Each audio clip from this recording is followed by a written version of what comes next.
Hello everyone, welcome to another edition of Coach of the Week. This week we are lucky enough to be with Ms. Ivy Slater. Ivy? Thank you. Great to see you. Thanks for being with us. And thank you for having me. So maybe we can just start off real quick. Just tell us a little about, who you are, your coaching niche, your website. You can share that as well. Great. My website, as we always want to say first in business, is www.slatersuccesscoaching.com.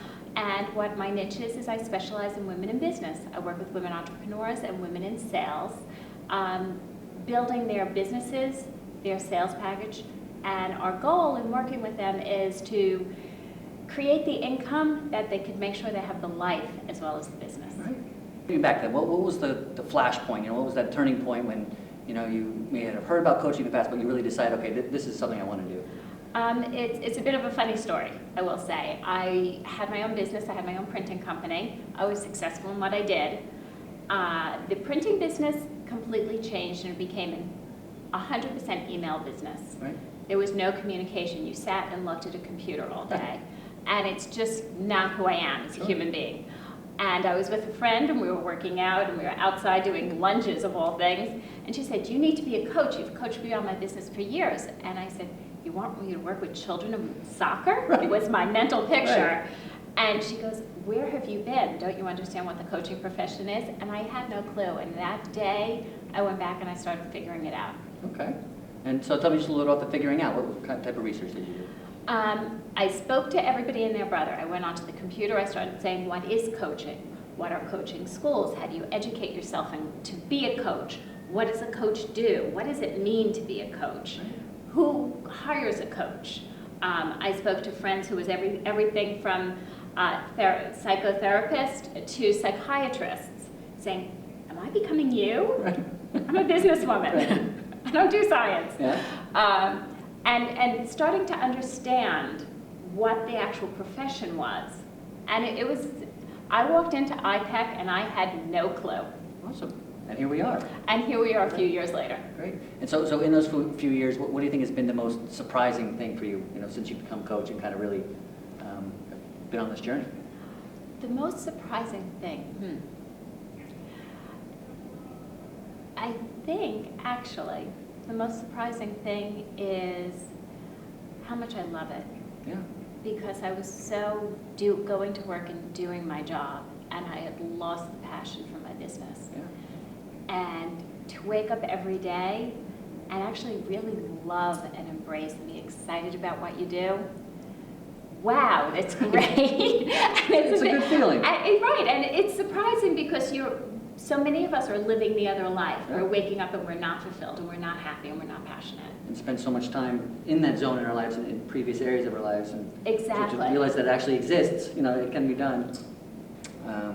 So, now that you've kind of been through this and you obviously work in business as well, but if someone were to come to you and say, "Listen, I'm interested in becoming a certified professional coach," why would you recommend iPEC?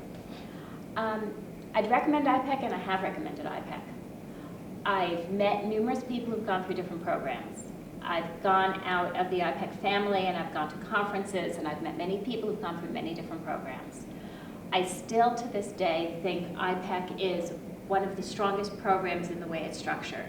You have in-person training, which is vital. Right. You have in-person practice. You have an exposure to really experienced people with an enormous amount of knowledge.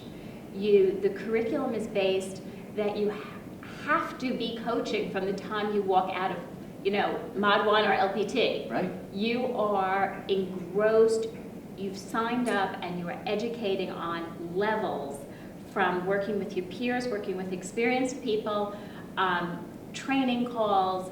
It's coming at you, reading in so many directions. It really gives you a foundation to walk out of it and know you're a great coach. Not a good coach, but you're exiting with the ability and the skill to be a great coach. I would say that those are good reasons. So, now that you've been doing this, you're on a couple of years now, what do you think has been the biggest challenge that you've overcome since, starting your coaching practice? The biggest challenge I've overcome is my own fear.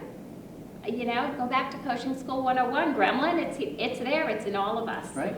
And knowing when it rises up, to reach out and know the support is there.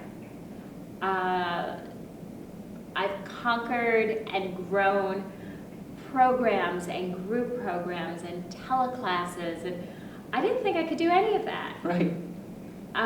So when that fear comes up is, am I good enough? Am I smart enough? Can I do this just walking out of coaching school? Sure. There's so, they've done this longer. Right. You can. Yeah, awesome.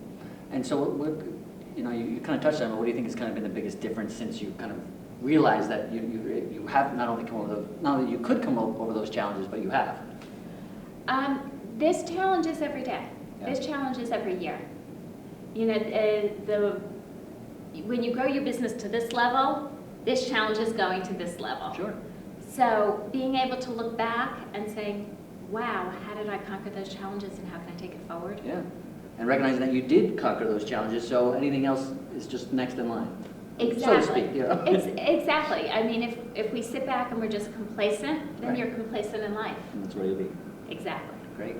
And so what type of person do you find or believe makes a good coach?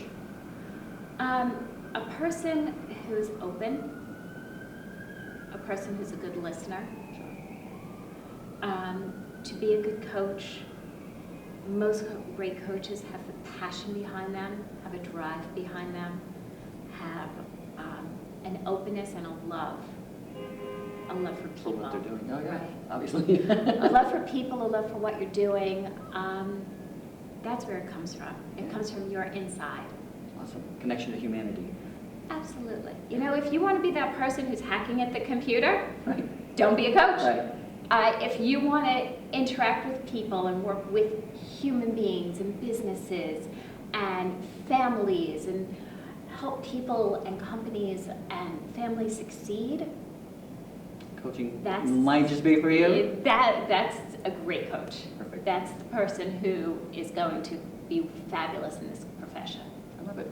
And so, real quick, if you could just, leave our audience with one message, what would be your message for the world? My message for the world is easy.